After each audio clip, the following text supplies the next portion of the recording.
Hello students, welcome to the English classes for classes 9th. I am Mrs. Sangeeta Saxena and today we'll be going on with the further part of the chapter The Kingdom of Fools. That is the fourth chapter of your, it's the fourth chapter of your supplementary reader moments. So till now we have done till the part where we got to know that a guru came to the city and his disciples stayed back. The city had different kind of things going on in it. First of all, the days were the nights and the nights were the days, and also that everything had same price and everything was of a very low price. So what happens that once there's a burglar who was there stealing at a rich merchant's place.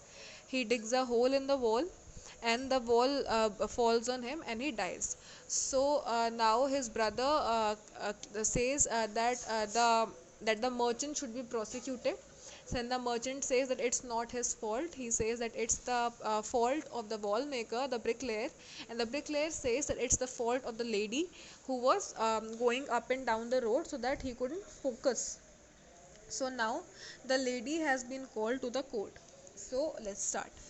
Dancing girl, now an old woman, came trembling to the court.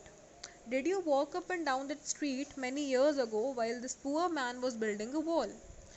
Did you see him? Yes, my lord. I remember it very well. So you did walk up and down with your anklets jingling. Were you young and you distracted him? So he built a bad wall. So now what happens, the dancing girl, जो dancing girl की बात उस bricklayer ने करी थी, now she was an old woman. So she is called to the court and she is old and trembling. Trembling means कांपती है, क्योंकि वो बहुत बूढ़ी है तो वो कांपती है.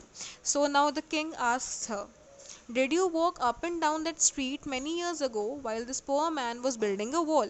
Did you see him? तो वो कहता है कि क्या तुम उस दिन जिस दिन ये वॉल बना रहा था तुम रोड पे बार बार यहाँ वहाँ कर रही थी और तुमने क्या इस इंसान को देखा था? तो वो लेडी कहती है, यस माय लॉर्ड, मुझे याद है, मैं थी. So did you walk and up and down with your anklets dangling? You were young and you distracted him, so he built a bad wall.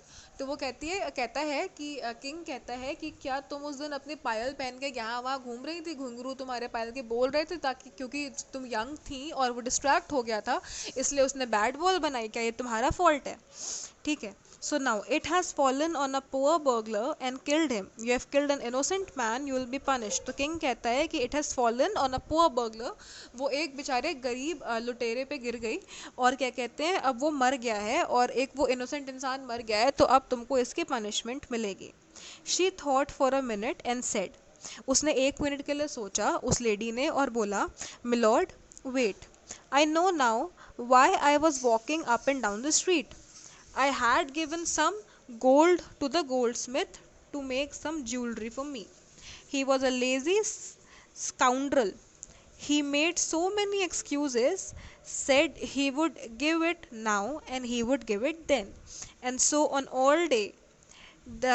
He made me walk up and down to his house a dozen times. तो वो क्या होती है, वो 1 minute सोचती है और फिर बोलती है कि मिलॉर्ड, मुझे याद आ गया है कि उस दिन मैं यहाँ वहाँ क्यों कर रही थी, स्ट्रीट पे ऊपर नीचे क्यों कर रही थी. I had given some gold to the goldsmith. तो मैंने सुनार को कुछ सोना दिया था कुछ ज्वेलरी बनाने के लिए, और वो ना बहुत लेज़ी है, तो उसने क्या करा, उसने बहुत सारे एक्सक्यूज़ेस बनाए कि वो अभी दे देगा मेरी ज्वेलरी और तभी दे देगा, और पूरे दिन उसने ऐसे एक्सक्यूज़ेस बनाए. He made me walk up and down to his house a dozen of times. तो वो कहते हैं कि और उसने मेरे से कहा कि तुम मैं अभी दे दूंगा तभी दे दूंगा, और मेरे को मुझे अपने घर इसने कम से कम a dozen of time, कम से कम दर्जन भर बार इसने मुझे अपने घर बुलाया होगा. That was when this bricklayer saw me. It's not my fault, my lord. It's the damned goldsmith's fault. तो वो कहती है कि ये जो ब्रिक लेयर ने तभी मुझे देखा जब मैं यहाँ वहाँ कर रही थी अपनी ज्वेलरी के लिए, तो this is not my fault, ये गोल्ड स्मिथ की फॉल्ट है, इसमें मेरी कोई गलती नहीं है. So it's not my fault, it's the damned goldsmith's fault.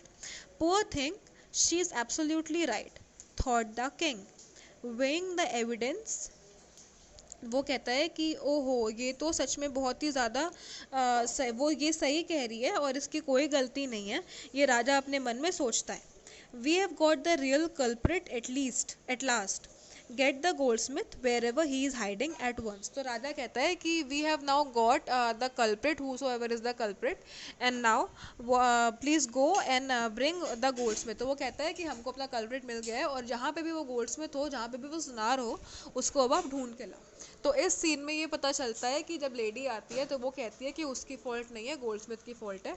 अगले सीन में गोल्डस्मिथ को बुलाया जाएगा। So this is all for today. The next turn will be doing with the next except of the chapter. Till then please revise whatever you have done and do make notes of the chapter. Thank you. Have a nice day.